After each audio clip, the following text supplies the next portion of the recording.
90+% of our reps hit their quota every single year. Our reps were fully ramped most of the time within like 60 days, fully ramped. They were closing their first deals within 6 weeks. Role plays are the easiest thing that you can do, and they're super easy to measure. It transformed our sales crew. And by the way, not just our AEs went through that. There was role plays for every leader that was hired. Our senior VP of Americas went through it. Sales leaders are always the first people to say, well, I don't want my people doing that. When by the time they got through it, they were like, actually, can we spend more time doing that?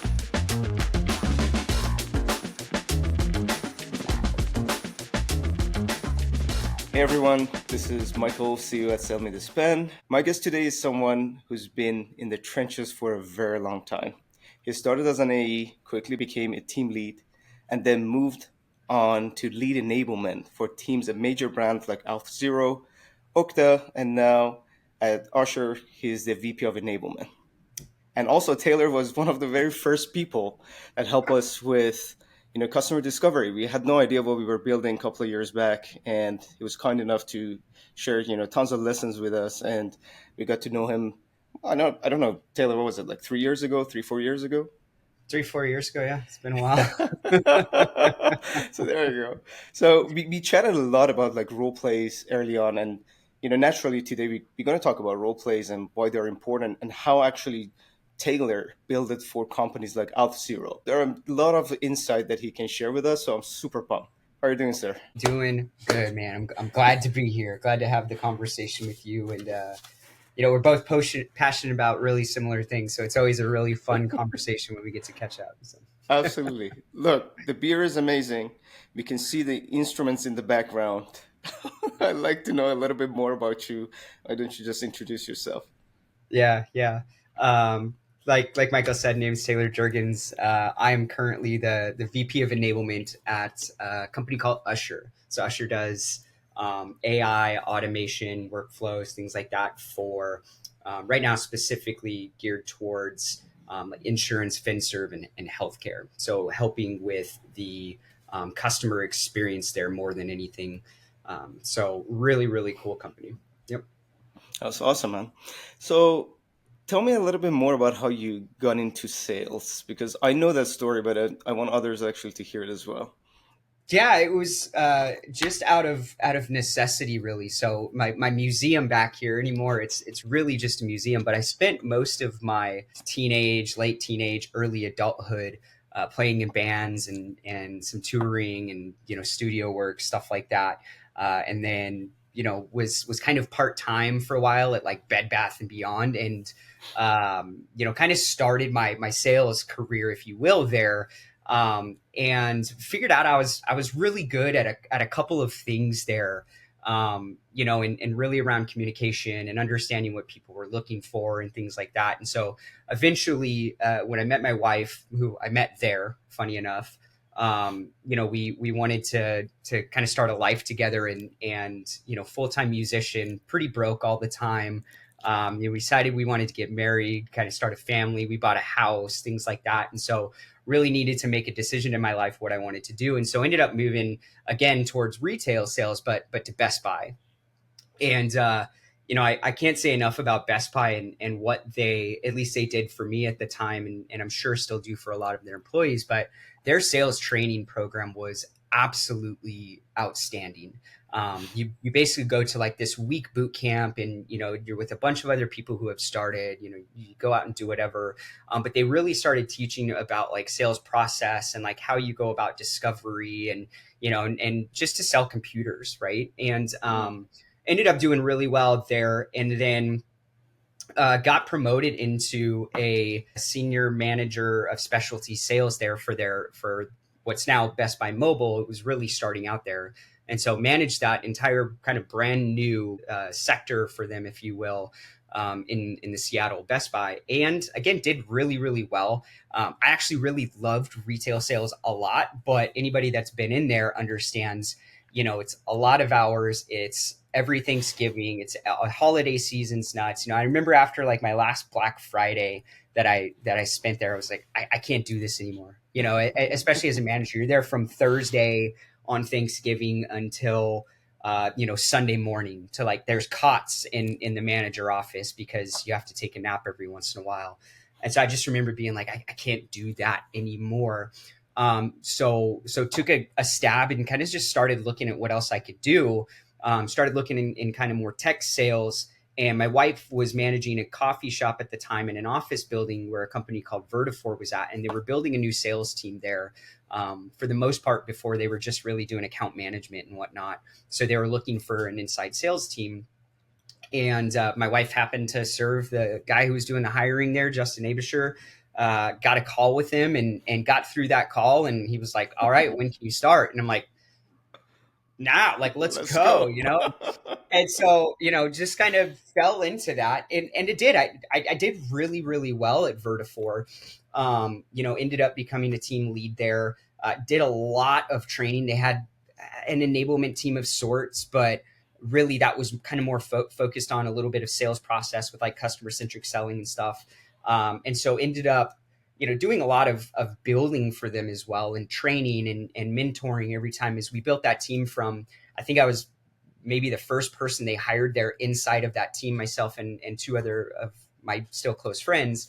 Um, and and did really well. We went to 12 people, I think, at that team. I was like 220% to quota every single, time of every month, every quarter, every year.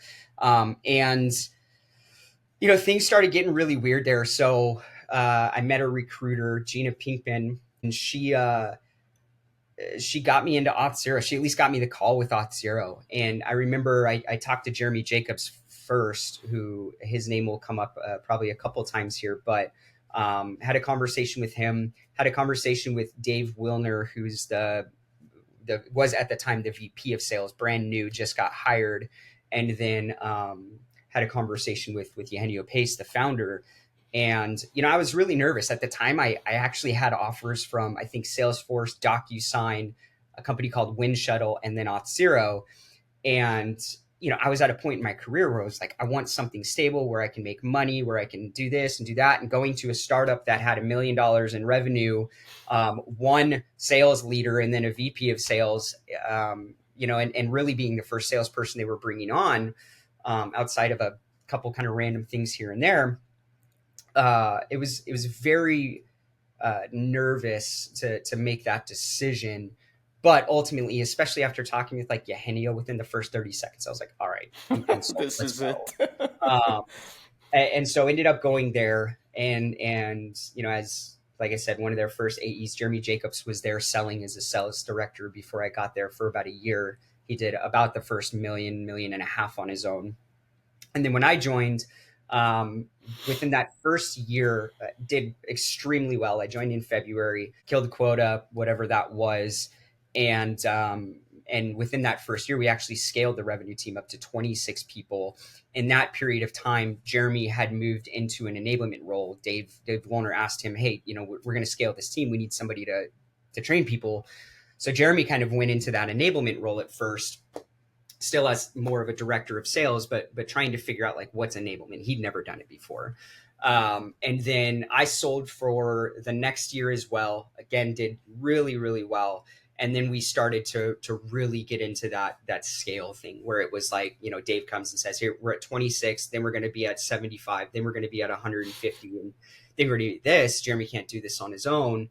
And so I ended up hopping over and helping Jeremy. And enablement, again, I was already doing a lot of mentoring, a lot of building stuff, a lot of working with Jeremy, a lot of training and whatnot, at a startup with a few people. That's just how it is. But ended up jumping over there, and just by accident, didn't necessarily know I wanted to do it. Was just like, all right, sure. Dave, we had good conversations, and I never had the intent of actually staying in enablement. I thought for sure I was going to do it there for a little while and then just go back to selling. Either I was going to leave Auth0 and go find another place to go sell, or move back into a sales role eventually there, or something like that. And then, 5 years later, got acquired by Okta, and Jeremy and I had built that enablement team from him and I to, I think, 10 people at the point of acquisition, and then was asked to go do the same thing at Okta essentially. So once the acquisition happened, Jeremy and I were one of the first two people to actually get moved over. And, we were basically asked to go in and look at the enablement program, rebuild it, and, kind of in some way do exactly what we had done at Auth0 and do it at Okta. And we'll talk about that transition a little bit more as well, I think, throughout the conversation. But again, did that at Okta for a while at a much different scale. And then, have through Influx Data and Radiant Logic and now at Usher over the course of my career. So Nice. that's a longer story probably, right? I love this story because I actually wanted to ask about it. Like, you are a seller. Like, we chatted a lot. I know you know your stuff. You can go out there and sell anything. You name it. Okta, Usher, SellMeThisPen. But the fact that you switched to enablement is really interesting. And I think Jeremy Jacobs had, play some role in it, to be honest. Like, you guys are so close. I think, hey, okay, director, look at him. Like, he hit $1 million on his own. Now I'm helping him. So it was just kind of like really just doing this hand in hand because you had that trust, between you and Jeremy. Yeah. Did that play some role maybe into this? It did. Jeremy and Dave both played a huge role in that. I think there was two things. Both made me realize what I enjoyed doing. And I think there was a conversation at some point with Dave where it was like, hey, do you just want to sell for the rest of your life? Is that what you want to do? There's a couple paths. You can go be a sales leader then and try to work your way up that way. Or you can take this path and see where that kind of leads you. What do you want to do? What do you like to do? And I always tell people I'm still a sales guy every single day. The only thing that's changed is my customers changed, right? Because I'm still selling. And we'll talk about that even with the role play stuff, but I'm still selling every single day. Now the difference is just my customer changed. And also what I actually enjoyed doing about the job was really around like the process, the methodologies, the psychology of it, like all of those things is what I really enjoyed about sales. So what this path and what enablement in general has allowed me to do more is explore those sides of it and really get a really deep, in-depth, understanding of the methodologies, the psychology, the processes, whether it's customer centric or spin or medic or Sandler or, you can name a billion of them, solution selling.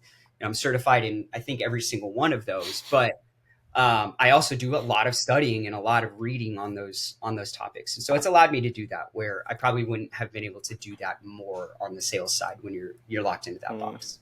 I really love it. And you said something, I'm going to use it as a code at some point. You said, look, I'm still a seller. My audience changed. So before maybe I was selling externally. Right now, I have multiple people to sell internally, from senior leadership to reps to my colleagues. This is interesting.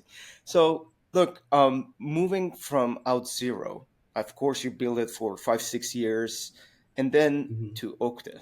Okta was a big beast, right? With a lot of changes, right? And they were growing extremely fast. It's not an easy task to do this. So how did you guys really go about getting alignment with new, at least frontline managers? If, let's say, senior managers were like, okay, we are aligned, we know Taylor and Jeremy, they know that, what they do, we just acquire them. How did you build this alignment with frontline managers at that company? And also, how did you get their reps to really realize they need practices that you guys ran at Auth0?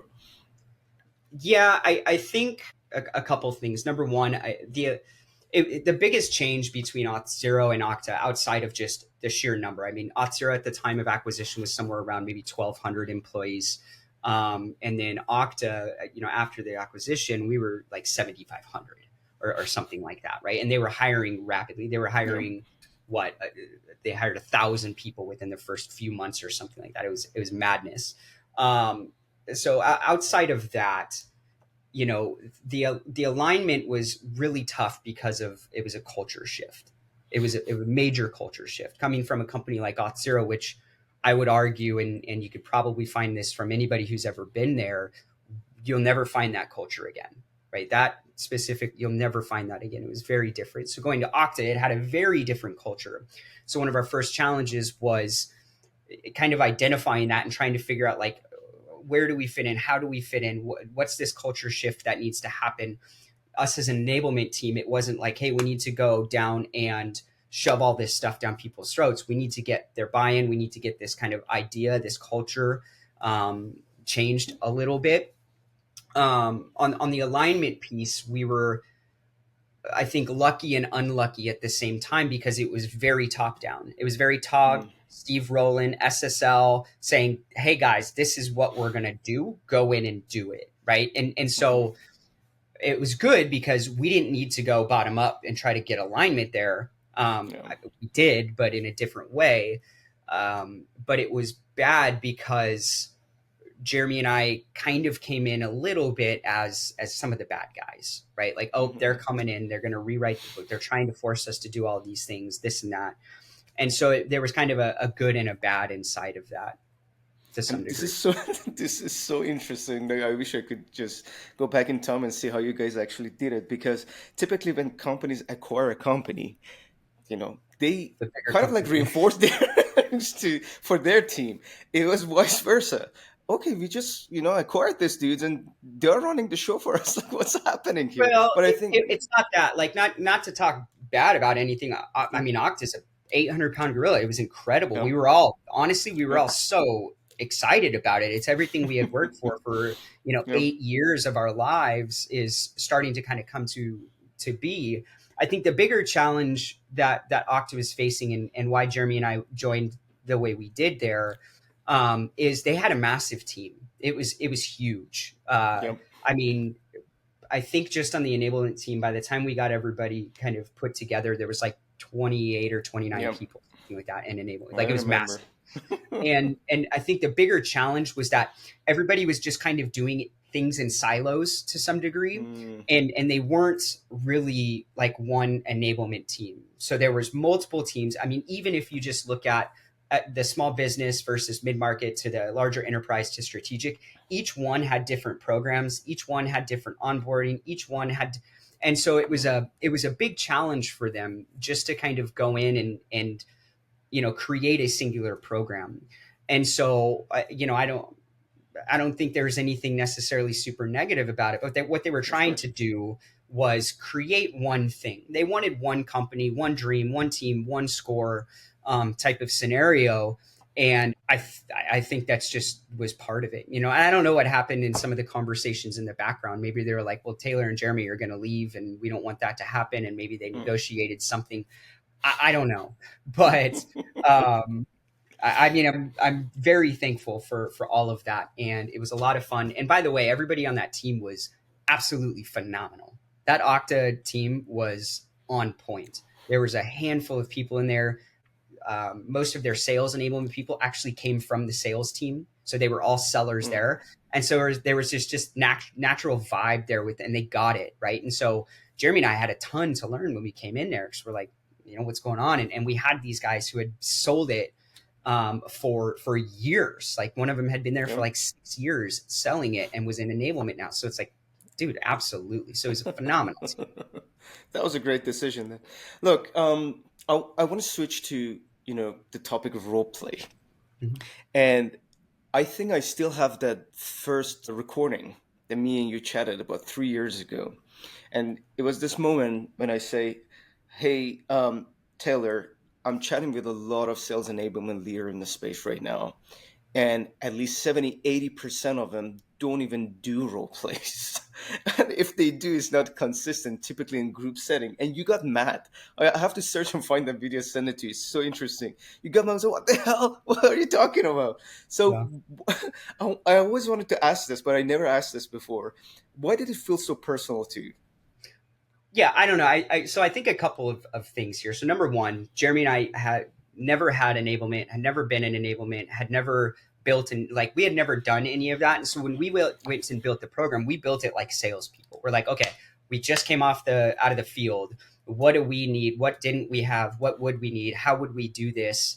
And so we made a lot of things up that it's at Auth0, that whole program was built with very little knowledge of enablement. Now things have changed and we grew, or even during that time, but especially initially, we had no idea what we were doing. We're like, hey, we should do this. Let's try that. That's what we think.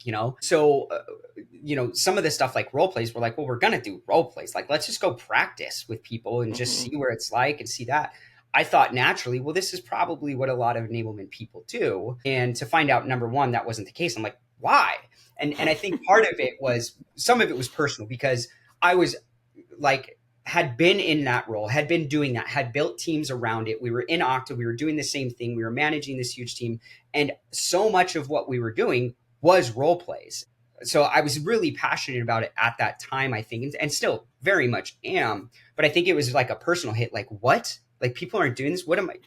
And so I think the other side of it is, you do so much in enablement, right? And when I go to conferences, and I spoke at a conference recently, on some of this stuff, and what comes up most often, funny enough, is, well, how do you measure it? How do you do this? How do you get buy-in? How do you blah blah blah?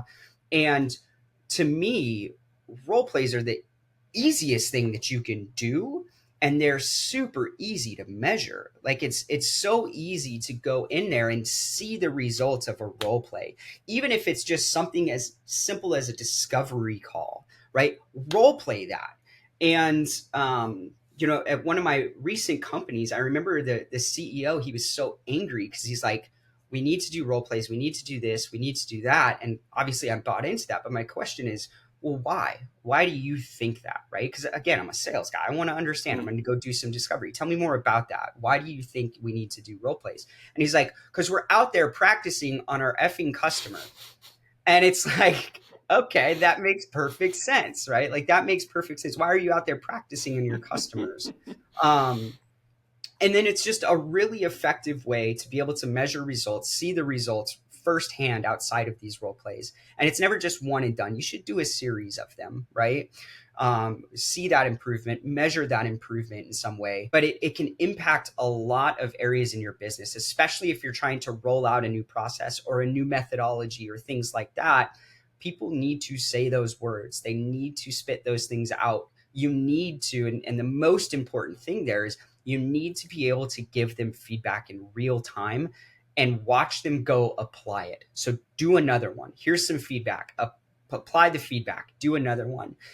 It also allows you to measure. I mean, the turnover at Auth0, especially on the sales team, was like 4%, maybe. Like, it was nothing. It was so small because we were able to get in and do these things so effectively at the beginning, and even sometimes in the interview process, because you can measure somebody's ability to put coaching into practice very quickly there. And if you can't put coaching into practice, that's like the one thing that I need from you. What I need you to be able to do, I always say, like, aptitude and adept. Those are my first two things when I go into hiring or looking for someone, whether it's a salesperson, a leader, or somebody on my own team.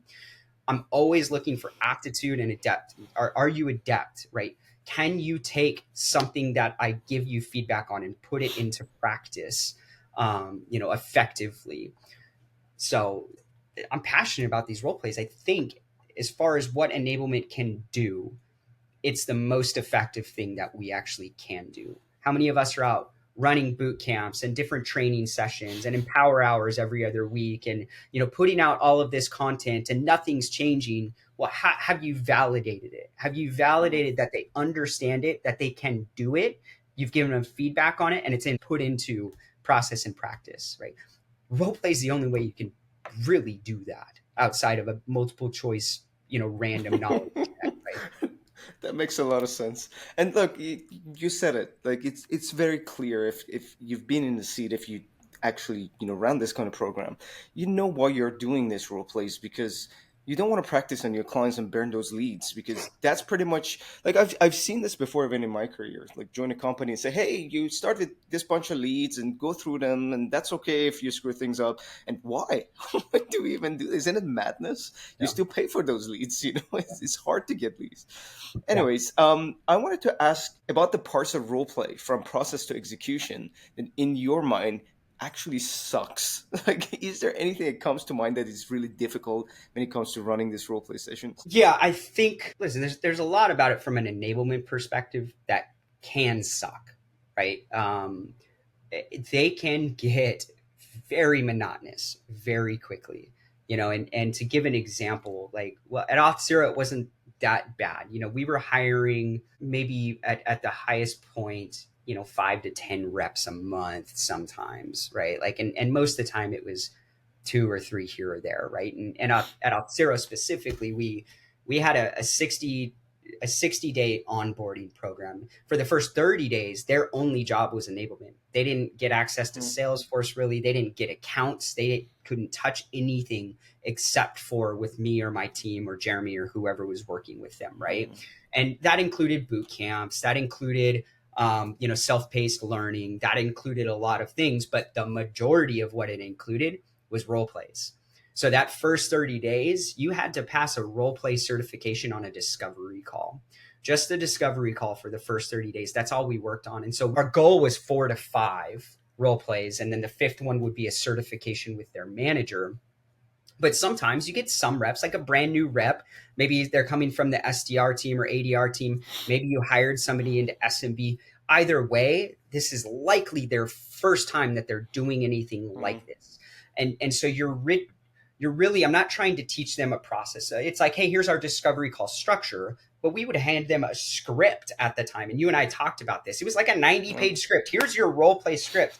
And for the first time, it was just, it's like a choose your own adventure. Just read through it with me. I'm going to pretend to be this person. Just read through it with me. Start saying the words out loud. You're really trying to teach them to communicate. That's all you're trying to do, especially at the beginning. And then the other piece of it that we were really trying to teach was in the feedback is like, how do you ask questions? So we might give you, hey, here are 10 questions. You're not supposed to ask all 10 questions. You're supposed to ask this one question.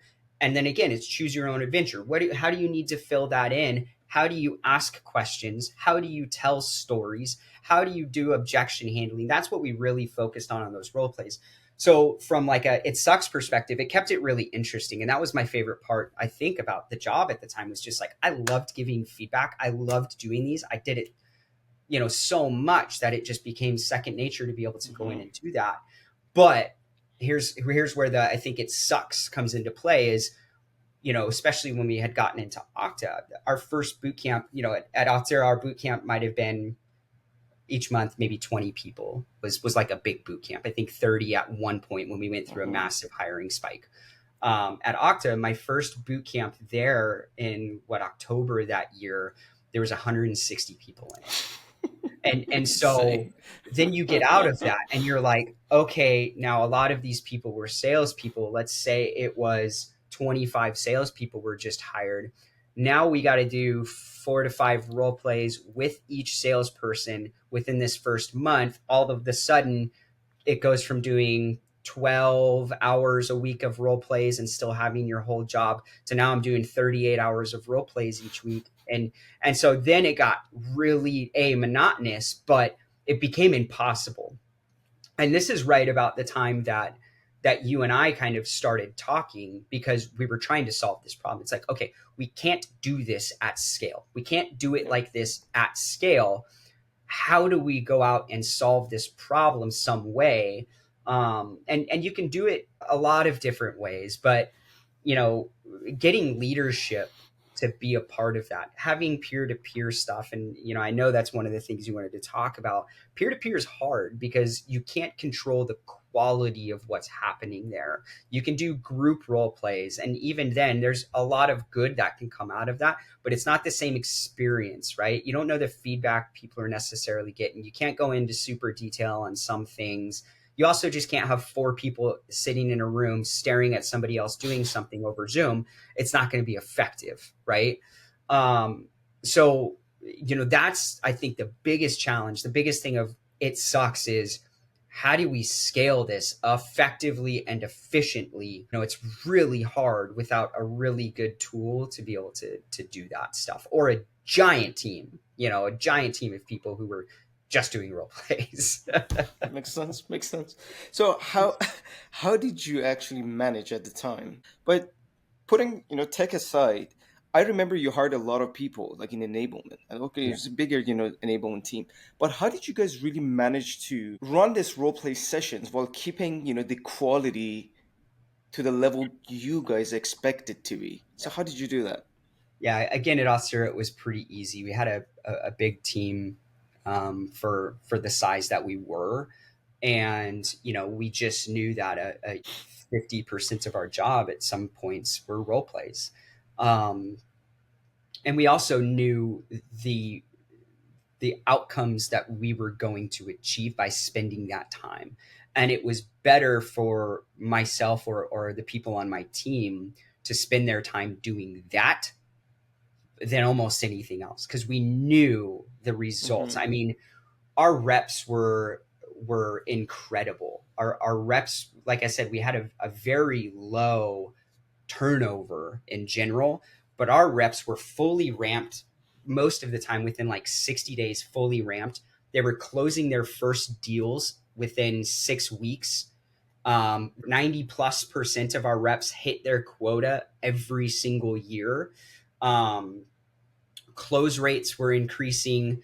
Our deal size, our sales cycle was shrinking. We were closing deals. Our average, I think, sales cycle was 90 days or less, which means that our Mm-hmm. reps were going out and finding and closing deals within quarter that when they had their QBR, they didn't even see when they were doing that. And so they just had blank spaces with ASP written in, because it was like, we know there's going to be something coming in here. So we know how this works. Like, we had it down to a science. At Okta, it was just a lot of heads down. The team that I had at that point, and that was focused on specifically sales effectiveness, they had a couple jobs. One was running like new hire onboarding boot camps type stuff, and doing that. And then pretty much their other job was role plays. And so they were spending, some of them, 30 hours a week doing role plays.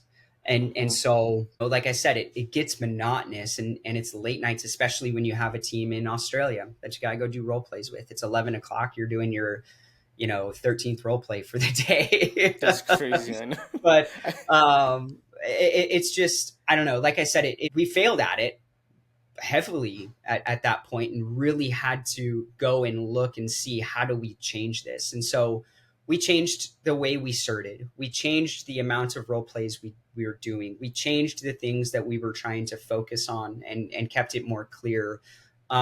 We shortened them and said, okay, well, what are the things we need people to get out of a role play? Before, we would go start to finish, it's an hour-long discovery call role play. Mm-hmm. That's what we're going to do. So we Yeah. switched it to, well, we want people to be able to ask pain questions really effectively. So we're going to do smaller role plays and focus on that. We want people to be able to tell good value prop stories or differentiation stories, something like that. So we're going to focus role plays on those pieces. And so we broke them up to make it less daunting. So it's not like an hour role play with every rep, 4 or 5 of those, and then assert. So we changed a lot of things and modified that. But I think ultimately, the question is, was it as effective? And I think there's a lot of things you could really, bring up as well. That was it as effective? Do you believe your reps burn leads practicing on client calls? When it comes to giving them one-on-one coaching sessions, just don't have the bandwidth, so you get rid of them altogether? Or maybe you notice that your team spends a lot of time on non-revenue tasks like taking notes, updating CRM, or drafting emails. These are the exact challenges we solve for other revenue leaders like yourself. With SellMeThisPen AI Coach, you can offer your reps role-play sessions at scale while automating one-on-one coaching sessions based on your best practices and methodology. Also, AI will take care of all their non-revenue tasks, like note-taking, CRM updates, draft the email for them, so they can focus on constant improvement while you're focusing on one thing and one thing only: revenue growth. If you're interested in learning more about the clients we are working with or use cases that might be beneficial to you, check us out at SellMeThisPen.ai. Look, I would like to think of you as an early adopter of new technology, because look, when we started chatting, it was about 3 years ago. ChatGPT was not even around. Like, adoption to AI, many people didn't even know what AI was, and you were helping us shape the product at the time. And some of these like challenges you're sharing right now just popped up in our conversation. Look, I know how to do this, dude. Like, we did this before. Right now, it's the scale is the problem. How to do this more efficiently and more effectively without the need of my team, to your point, stay up. When they're in the States, and the time zone difference itself would be killer, right? Yeah. So, um, how do you envision actually leveraging AI to solve that specific problem of role play? Like, how do Mm. you envision like rolling out more programs with Usher and other companies you will joining? What changes are you expecting to see? Yeah, listen, if you're not using AI, 90% of what you do, you're not doing it right. I mean, it's like an extra head count on your team at least. At least it can save you from so much, um, of just the dummy work that you can get done very, very quickly. I think there's a lot to learn from that. And every company's adopting some sort of AI strategy, product strategy around it. Ushur's a perfect example of that. AI is almost in everything that we do. My last company, Radiant Logic, they are an AI company anymore, right? Around identity analytics and things like Mm, that. You can't, you go to Otter, you go to Chorus, you go to Gong, you go to Market Buddy. All of these things are just saving lives with AI. So, you know, coming from where we were, yeah, it's starting at Auth0. Holy crap! Had that technology been where it's at today, boy, it would have changed everything that we did. mhm, Maybe for good, maybe for worse. I don't know. But today, I mean, in role plays, like, listen, this is where something like SellMeThisPen really comes into play. If we could have gotten this in at the form that it's at now at Okta, I think we would have been much more successful inside of the programs that we really wanted to run, and the outcomes we were really trying to drive, because it's so resource heavy. It's just so expensive in time and people to do these things effectively. And companies, depending on the company, a lot of companies today, enablement is the four-letter word, not AI, right? mhm. That's true. A lot of people are cutting these programs. A lot of people still somehow think it's like training.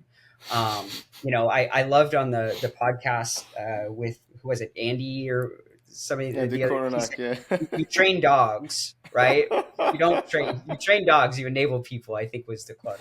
And I was like, that's phenomenal. Like, that is exactly it. Enablement is very different than training. And so with AI now, I think the key will be, especially in a role play scenario, because AI is only as good as what you feed it. And so you have to be really thorough in covering all of the bases, and you have to give it enough to where it can learn what you're trying to get to. And so one of my big fears, I would say, with like role playing with AI is, let's just even say, pain discovery, right? You might have to give that thing a list of questions. I could probably give it, I don't know, 4,000 questions just on my own, just writing down in an Excel sheet. Here's all the questions you might have to ask at some point. You could go forever on it. But is it taking it too literally? Like, how creative can it get? And how creative, does it understand? And then also the responses it gives back to you. Because we teach salespeople all of the time, you can't be so specific on your, let's just say, your first question. It's not this deep dive question, it's very broad. And so, can AI handle something that's broad? Because when you're doing prompt engineering, you're taught with AI specifically to be very specific in your prompt, because that's going to improve the answer you get. In discovery, it's kind of the complete opposite. You don't Mhm, always want to be very specific, especially not at the very beginning. It might be really, really broad and general. So I think things like that scare me a little bit. Like, how can it handle that? Does it really mimic real life? Is it going to be as good as me? I want it to be better than me in doing that. But I think that's scary. I think the other piece of it that could be challenging, with AI, is the feedback scenario. Again, you want very specific and customized feedback. The success of our discovery role play, certification at Auth0, which, again, I'll say, was, I would put it up against any other company and anything that they did. That thing was wildly successful. It transformed our sales crew. And by the way, not just our AEs went through that. SDRs went through it. AEs went through it. There was role plays for every leader that was hired. Our senior VP of Americas went through it. Our general manager for EMEA went through it. And so when you talk about leadership buy-in, that was important, because the first thing when they were hired, it was talked about. Dave Wilner was talking about that. Hey, you're going to go through this program. And part of it was, we just want you to experience what your reps are getting. But secretly, Jeremy and I want you to see the value your people are getting out of it. So you're going to go through it just like you were a rep, because sales leaders are always the first people to say, well, I don't want my people doing that, or it takes too much time, or blah, blah, blah. So by the time they got through it, they were like, actually, can we spend more time doing that? I want to make sure. So they were going through it in their interview process, but it wasn't, the success of it wasn't just we were doing role plays. The success was they were getting feedback from myself, from Jeremy Jacobs, from Andrew Flores, from Katie Beckham. They were getting direct feedback from people who were in the field, having those conversations, doing that job. So it was very, very specific. When you have an expert in something, and I'll call myself an expert in some things, specifically in this, something like discovery, you were getting feedback from somebody who knows it very, very well, and is trying to teach you not only what questions to ask. That's always the first question everybody gets, right? So is that going to be the feedback AI gets? Hey, well, just tell me what questions to ask. My response is always the same. I can't teach you what questions to ask. There's too many. What I can do is I can teach you how to ask questions. That's what I'm going to teach you. So can AI do that? Is that the feedback that it's going to get? Because we'd get through an hour-long discovery role play, and then we'd spend 15 minutes to 30 minutes just going over your pain discovery, because it's so important to get this right. Hey, you asked this question. Maybe the feedback is, how else can we word that? What would be a different way? Because if I go in and say, hey, why does that suck? Or, wow, that must suck for you, right? Like, okay, got it. That's a terrible way to ask that question. What's another way that we can ask that question that maybe drives to a different result or a different answer, right? So, Michael, I think those are, as far as AI and challenges, those are kind of the two things that I think keep me up at night a little bit, that give me fear. That makes sense, make absolute sense. Again, to your point, first and foremost, okay, you can practice, but if you don't get any feedback, it becomes permanent. It could be a permanent wrong practice, and then you apply to your day-to-day with clients. But when you have someone like you who actually experienced it, seen result with other reps, you adjust those areas of improvement and you apply what actually works. So there are quite a few things actually you can do to have that feedback loop the way you want. So the same way you build your role plays with ton of context and randomize some of these conversations, it's already been embedded, tested, people got result from it. So what we actually recently launched is how to basically custom build your coach.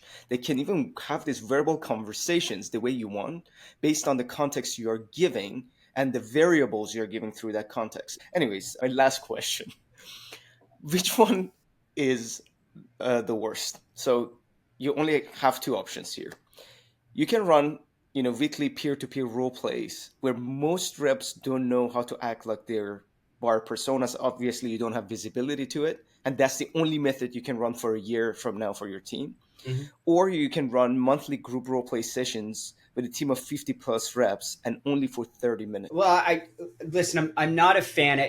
I would say there's variables to your question that I would ask first, right? Doing your discovery.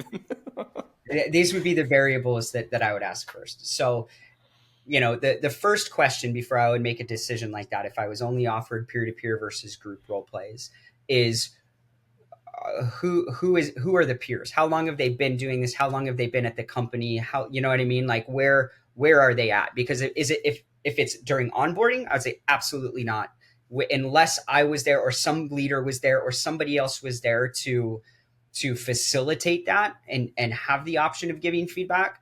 I would say absolutely not.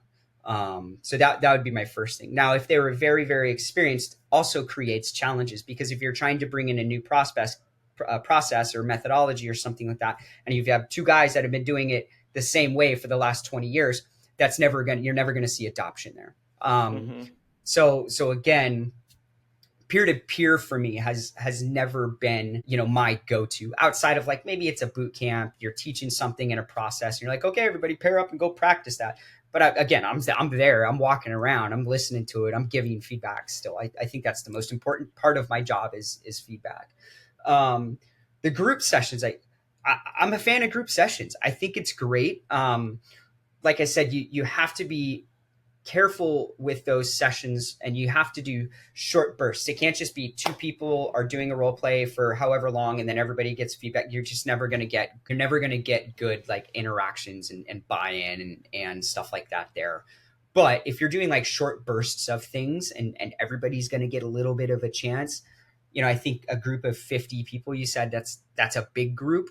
I probably wouldn't do a group that large, but in the scenario where I had to, I'd go with that, because at least if I was there, I was able to kind of facilitate that. People were just going kind of quick bursts on stuff. I think that's great. We did a practice when we got to Okta. We were launching, combining all of these products for Auth0 sellers. It was hard because we were kind of learning workforce for the first real time, because Auth0 focused on customer identity management. Okta focused heavily on workforce.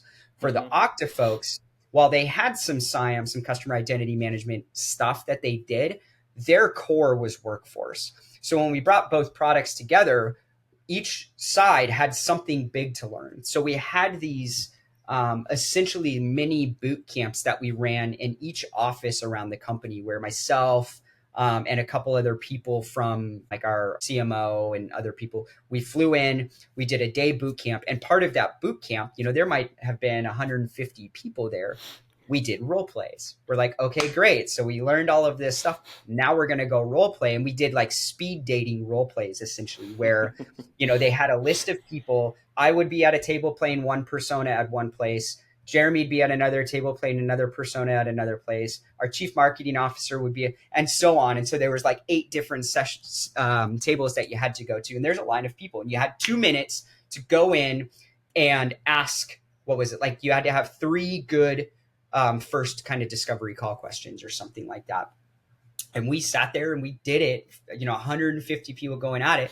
I would consider that kind of a group role play, because what we found is that the people who were in the front of the line generally didn't do as good, unless they were just your standard rock star rep who understood the assignment, right? A lot of the times it was the people who were a few down the line that did really good, up and coming because they heard feedback. They heard what questions those people asked. They heard these things that happened. So as they got towards the front of the line, they were like, got it.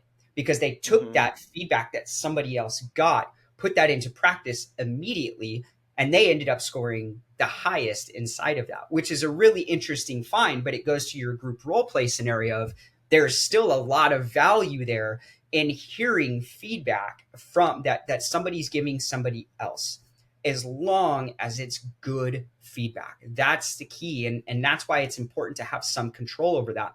And also another reason why, I don't just rely on sales leaders to do these types of things. Maybe they get involved at some point. They should be involved from the beginning, but not necessarily on their own in charge of that, making sure they're doing role plays, making sure there's good feedback given. They're focusing on something completely different when they're giving that feedback, right? They're the people that might be just ask these questions. My job is I'm going to teach you how to ask questions, right? So that's kind of the difference in why, somebody like myself or whoever has to be involved in those scenarios, because there has to be some sort of fencing around what's happening inside of those role plays. I love it. You actually expanded even more than I expected. And you open up another topic that maybe another session, for another episode. We could go on for hours. I know, man. Hours. But I love it. Look, I really do appreciate you. I really enjoyed this conversation.